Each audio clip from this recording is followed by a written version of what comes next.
Hello, students. My name is Vikas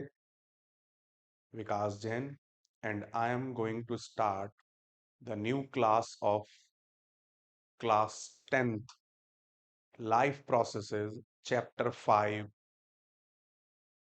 In previous videos, इससे पहले videos में हम अलग अलग सेक्शंस एक्सप्लेन समझ चुके हैं, एक्सप्लेन कर चुके हैं अलग अलग टॉपिक्स को, जिनमें आपने सभी तरीके के क्वेश्चंस की अप्रोच के साथ उन वीडियोस को देखा और समझा।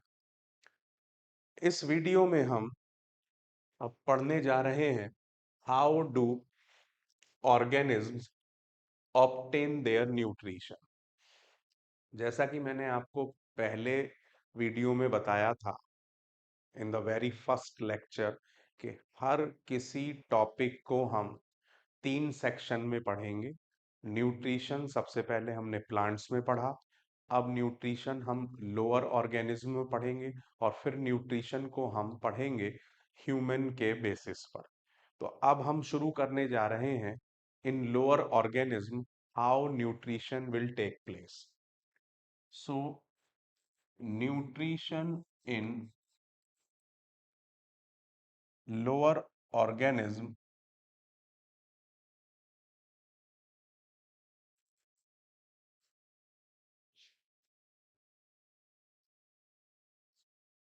or in all animals, that's a common headings, and that is first is ingestion, that means intake of food in the body cavity. Second, digestion, conversion of food, conversion of large food molecules into simplest form by enzymes or biocatalysts. Third step is the absorption. So, absorption of food in body fluid. Next, fourth step is that assimilation. That means utilization of absorbed food by body parts. And fifth is egestion. That means elimination of waste. So, in simple 5 steps, all animals complete their nutrition activities. So, these 5 steps are common if we are talking about the simplest lower organism like amoeba to human. All these 5 steps are common. Next is, अब सबसे पहले example लेते हैं हम single cell organism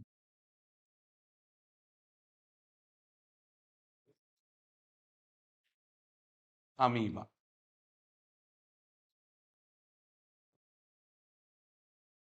In amoeba, first is, as I told you, ingestion. Ingestion में अभी सीधी सीधी सी बात क्या है, सपोज कीजिए this is amoeba. Amoeba is irregularly shaped, we all know. So in this, suppose this is the food.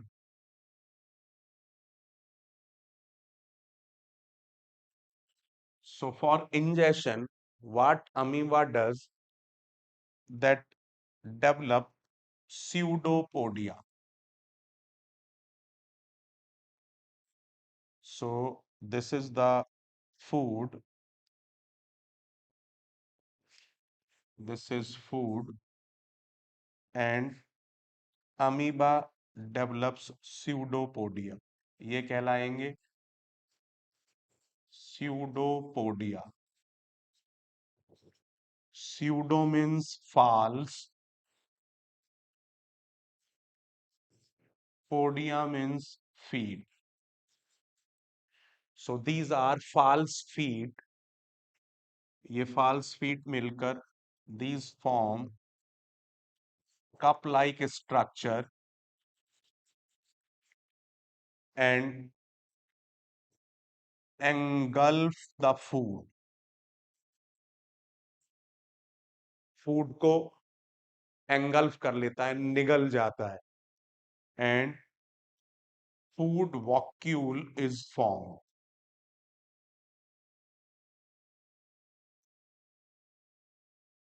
Food vacuole बन जाती है, और इस प्रोसेस को हम, दिस प्रोसेस आपने 9th क्लास में भी पढ़ा है, is called endocytosis.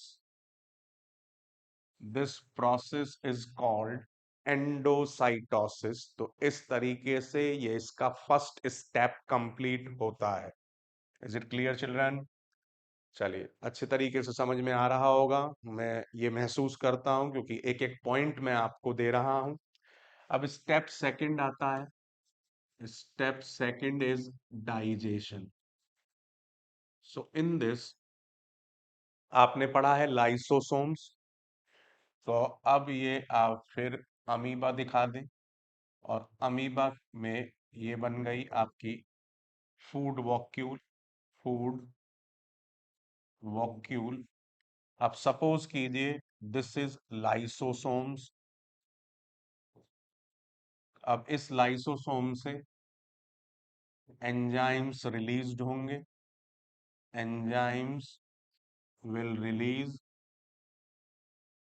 and these enzymes digest the complex food material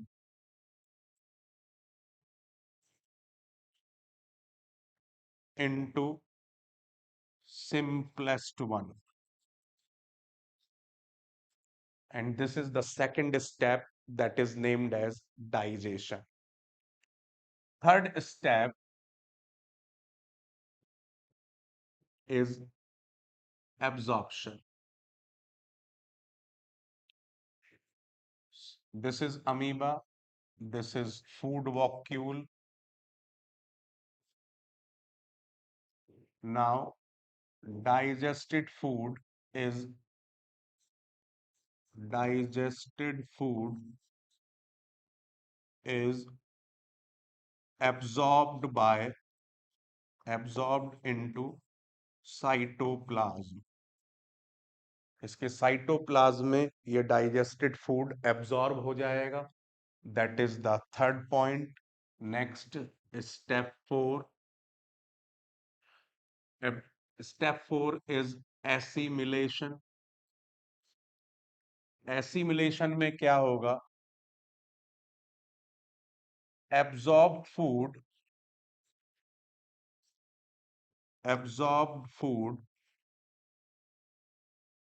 is utilized by other cell organelles.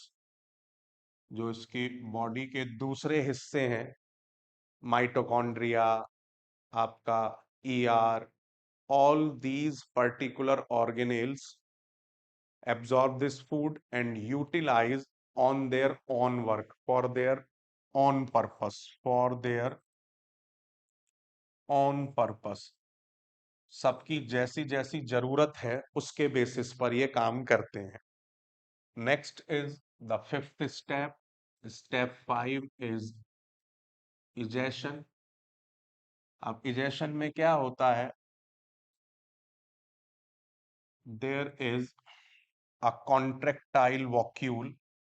इस तरीके से कॉन्ट्रेक्टाइल वॉक्यूल बन जाती है, that is contractile vacuole,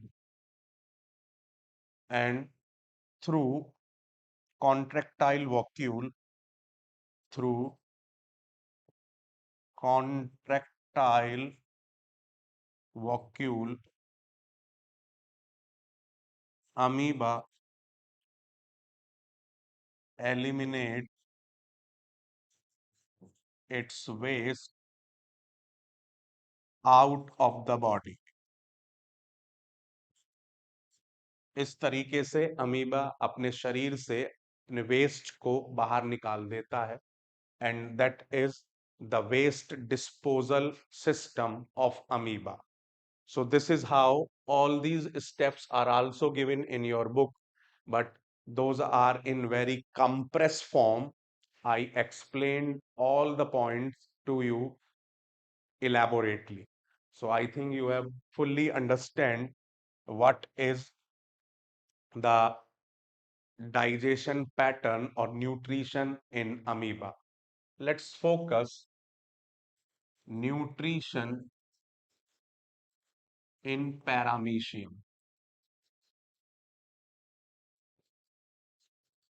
Nutrition in paramecium is similar as amoeba, only the intake process, ingestion is different.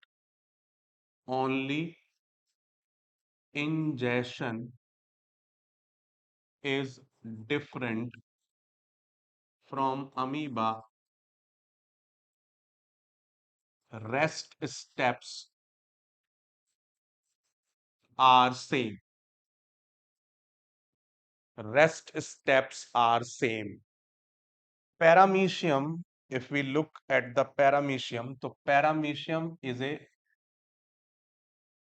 Sleeper जैसा structure होता है paramecium का, जैसे चप्पल होती है उस तरीके का,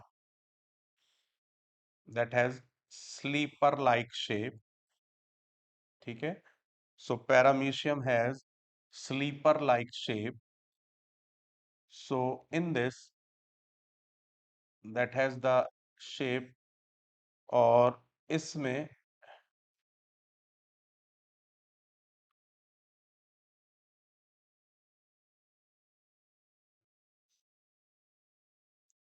sleeper like shape, and that has a opening that is named as gullet, special spot, specific spot, आपकी बुक में दिया हुआ है, specific spot on entire surface that has cilia. So by coordinated movement of cilia, by coordinated movement of cilia, food dissolved in water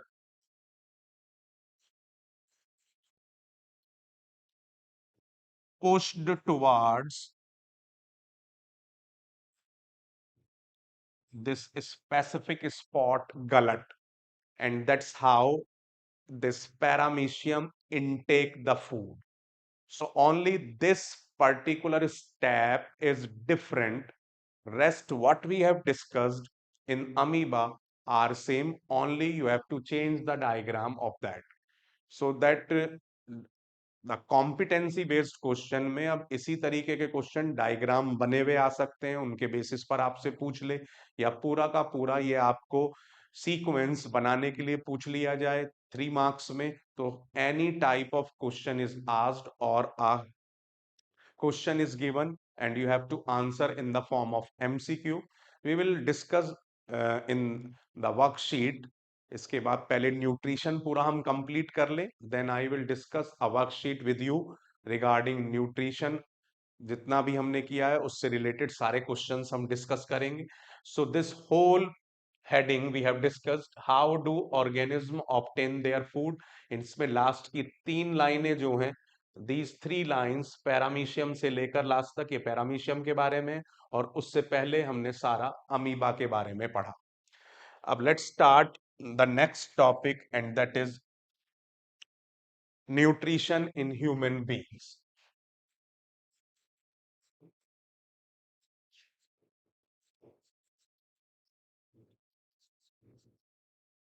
Nutrition in human beings. So, nutrition in human beings have alimentary canal. This alimentary canal also named as gut. इसको हम gut भी कहते हैं. First, discuss the different parts of the alimentary canal. So, different parts of alimentary canal are that starts from mouth. Mouth enters into mouth cavity.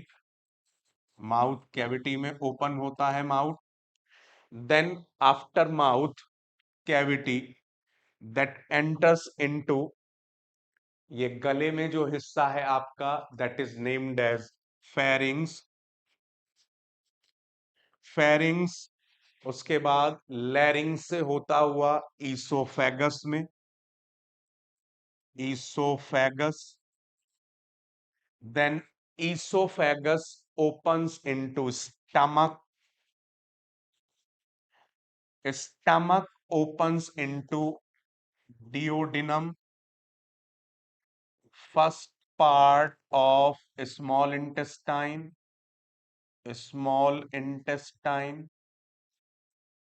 then duodenum opens into jejunum,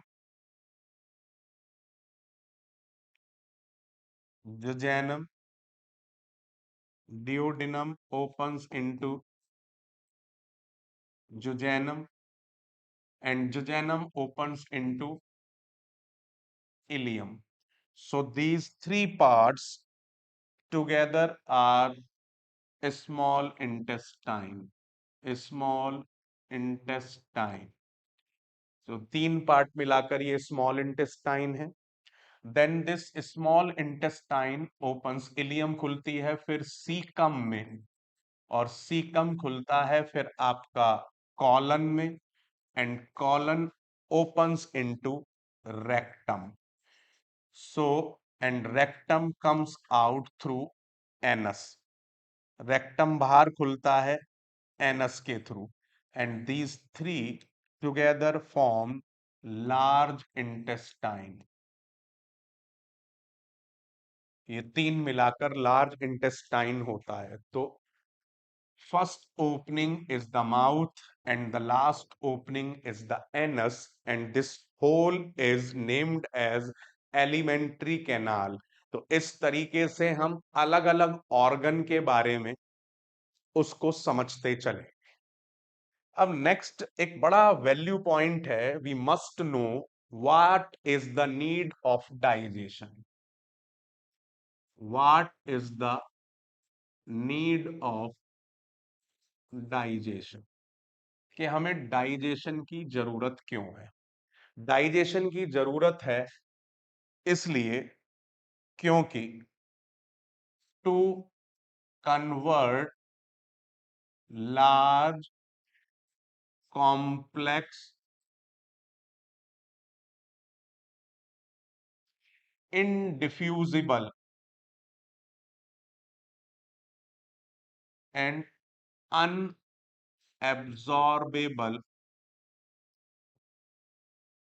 substances into simplest diffusible absorbable compounds by enzymes। so enzymes इस काम को करते हैं।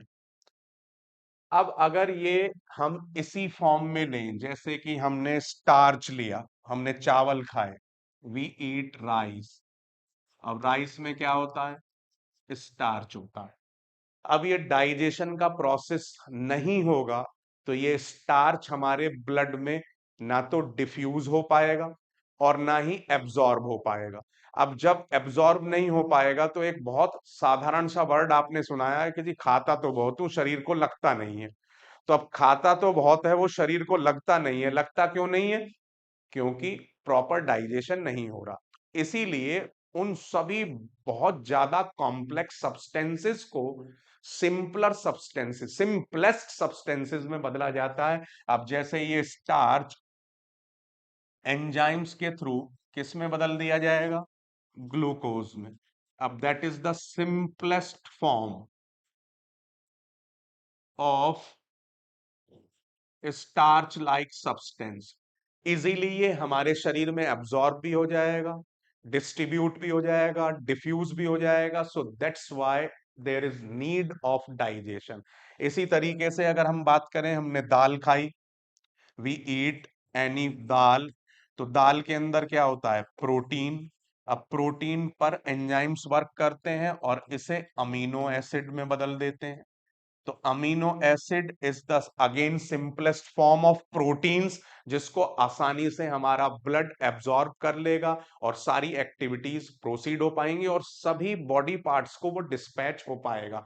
Because blood is the only connective tissue that dispatch all our body transport. सारी चीजें, जितने भी substances हैं, उनको ट्रांसपोर्ट करने का काम केवल और केवल ब्लड का है। So that's why we need digestion. Next आता है जी, अब सबसे पहले हमने पढ़ा mouth cavity. So in mouth cavity we have different organs जिनकी हमें अलग अलग जरूरत पड़ती है। सबसे पहला आता है टीथ। तो वी आर हेट्रोडॉन्ट। हम हेट्रोडॉन्ट हैं। Hetero means different, dont means teeth. हमारे पास चार डिफरेंट तरीके के टीथ होते हैं: incisors, canines, premolars and molars. Incisions, canines, premolars and molars. अब जो ये इंसिजर्स हैं, ये आपका कटिंग और बाइटिंग के लिए होते हैं। कैनाइन्स जो हैं वो टीयरिंग के लिए होते हैं। जब भी हम गन्ना खाते हैं तो आपने देखा होगा, हम इन्हीं दांतों के बीच में, ये दो दांत कील वाले, ये दो दांत आपके ये कैनाइन्स हैं, और इनके बीच में जो चार दांत हैं वो आपके इंसिजर्स हैं। इसी तरीके से प्रीमोलर और मोलर, जिन्हें हम दाढ़ कहते हैं, तो ये दाढ़ जो है वो है आपका प्रीमोलर और molar, and these help to crushing and आपका किसी भी सॉलिड चीज को क्रश करना और उसको ग्राइंड करना। तो क्रशिंग और ग्राइंडिंग का काम आपके ये दाढ़ करती हैं। टोटल मिलाकर that do the mechanical digestion. सारे टीथ मिलाकर क्या करते हैं? मैकेनिकल डाइजेशन, जिसे हम कहते हैं मैस्टिकेशन, यानी कि खाने को चबाना। तो ये खा जाता है, खूब कहा जाता है हमसे, हमारे बड़े हमसे खूब कहते हैं कि खाने को चबा चबा कर खाना चाहिए।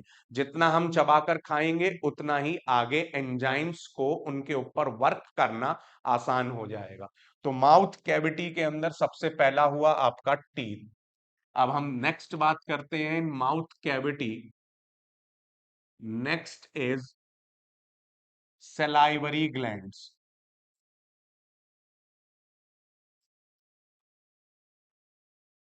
Salivary glands, these release saliva, जिसे हम साधारण भाषा में कहते हैं लार। हमारे मुंह में पानी आना, मुंह में पानी आना। तो वो पानी कुछ और नहीं है, वो सलाइवा है। अब सलाइवा का कंपोजिशन की हम बात करें,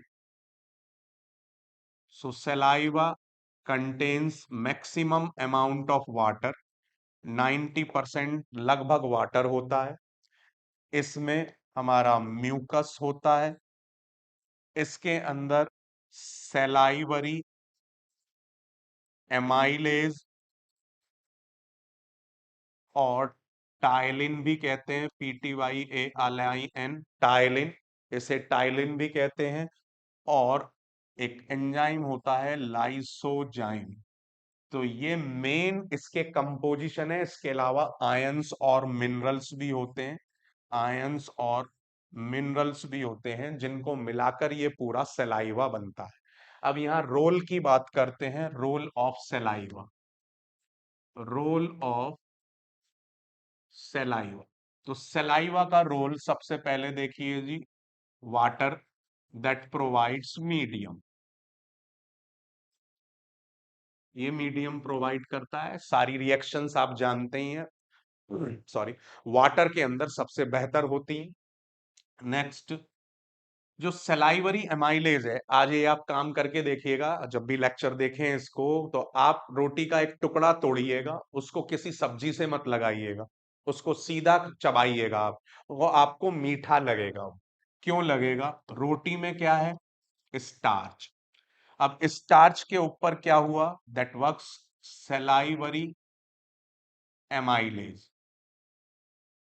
सलाइवरी एमाइलेज ने स्टार्च पर काम किया। ये लगभग 30% स्टार्च को माउथ कैविटी के अंदर ही एक इससे छोटे कार्बोहाइड्रेट में बदल देता है, जिसे हम कहते हैं माल्टोज।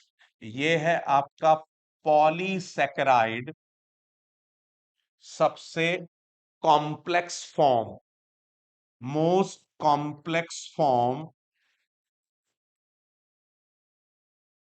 ऑफ कार्बोहाइड्रेट्स, जिसको किस में बदल दिया गया? Lower form, lower complex form of carbohydrate में, लोअर कॉम्प्लेक्स फॉर्म कार्बोहाइड्रेट में। तो that means digestion starts from mouth cavity. Digestion of food starts from mouth cavity. आप ये बात कह सकते हैं कि डाइजेशन कहां से शुरू होता है? माउथ कैविटी से। बड़ा कॉमन क्वेश्चन है बोर्ड का कि फ्रॉम वेयर डाइजेशन स्टार्ट्स। तो digestion starts from mouth cavity. तो वाटर का क्या काम है? आपका सेलाइवरी एमाइलेज का क्या काम है? अब नेक्स्ट बात करते हैं म्यूकस का क्या काम है। Mucus bind the food particles, food particles, और फूड पार्टिकल्स को बाइंड करके ये गेंद जैसी स्ट्रक्चर बना देता है, गेंद जैसी, और उसको हम कहते हैं bolus. That's a round structure that makes swallowing of food easy। खाने को निगलना बड़ा आसान हो जाता है। Last we have in lysozyme in this. तो ये लाइसोजाइम बड़ा इंपॉर्टेंट है। Lysozyme is anti microbial, zyme is anti microbial that kills microbes as virus, bacteria। तो हमने सलाइवरी ग्लैंड के बारे में पूरा पढ़ा कि सलाइवरी ग्लैंड किस तरीके से अलग अलग सिक्रीशंस रिलीज करती है, और ये सिक्रीशंस कैसे अलग अलग काम करते हैं। और डाइजेशन कहां से स्टार्ट हो जाता है? Digestion will start from mouth cavity, salivary amylase, digest starch, जो भी हम रोटी चपाती या आपका चावल खा रहे हैं उसमें स्टार्च होता है, और उसके 30% अमाउंट को किस में बदल देता है, माल्टोज में बदल देता है। अब इसी के बेसिस पर आपको एक एक्टिविटी दी हुई है, देखिए 5.1, बड़ी इंपॉर्टेंट एक्टिविटी है, that is based on the salivary gland. So let's discuss this activity 5.3। तो इस एक्टिविटी के बारे में बात करते हैं। इस एक्टिविटी में आप देखेंगे कि we take two test tubes, one is A and other is B, and in these test tubes we take 1 ml of 1% starch solution. We take 1 ml of 1% starch solution. अब what this is 1%? 1% starch solution का मतलब ये है कि 1 ml starch, sorry that, हाँ, 1 ml starch plus 99 ml of water। इस तरीके से जो सॉल्यूशन बनेगा उसको हम कहेंगे 1% स्टार्च सॉल्यूशन। अब क्या किया, इनमें से हमने टेस्ट ट्यूब ए में we add saliva solution. In test tube A we add saliva solution, but in test tube B we don't add the saliva solution. अब सलाइवा सॉल्यूशन ए में add कर दिया, बी में add नहीं किया, और इसको हमने 20 मिनट तक इसी तरीके से दोनों टेस्ट ट्यूब को टेस्ट ट्यूब स्टैंड में लगाकर छोड़ दिया। So after 20 minutes, what will be the observation?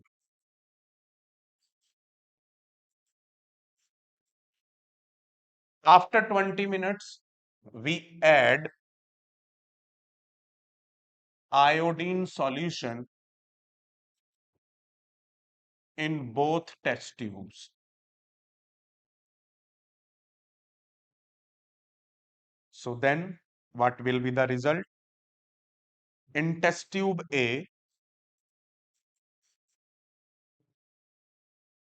we see the brown color,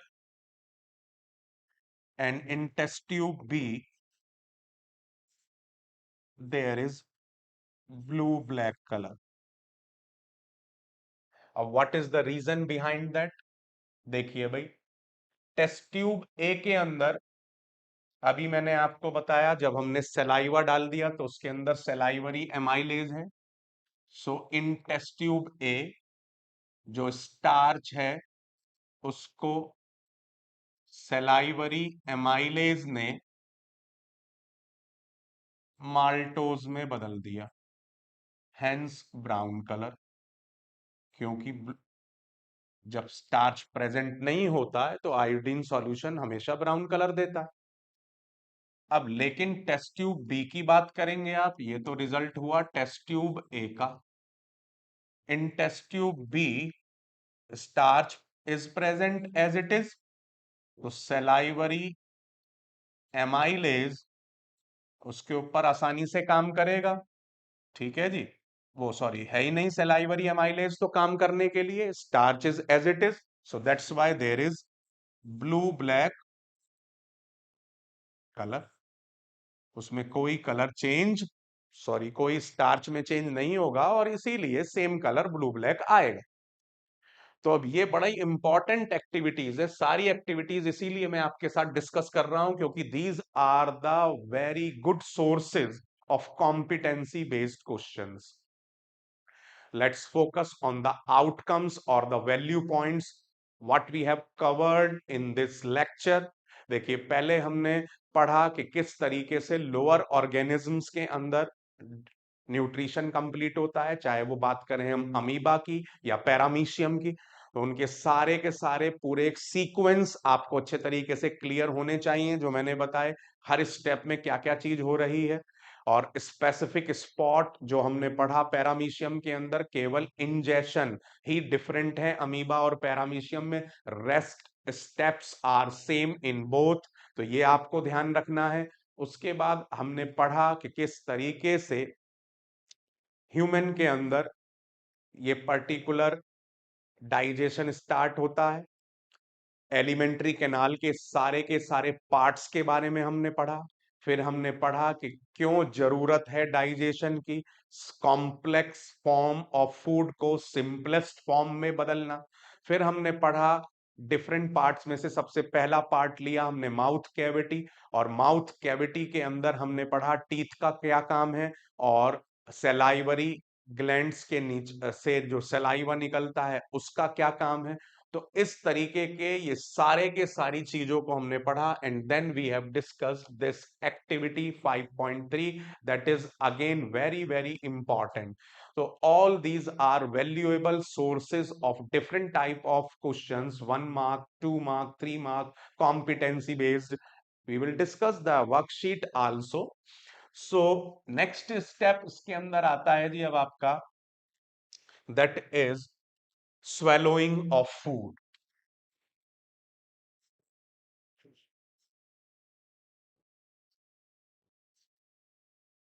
swallowing of food में पैरेलल ट्यूब्स दो पैरेलल ट्यूब्स हमारी गर्दन में साथ साथ चलती हैं।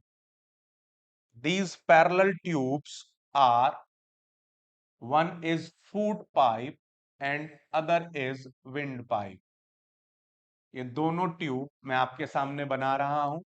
ये एक तो है आपका, सपोज कीजिए that is food pipe, let's this is wind pipe, wind pipe, or you can say trachea, and this is food pipe, and that is esophagus, that is food pipe, esophagus। इनके बीच में एक flap होता है जिसे कहते हैं epiglottis.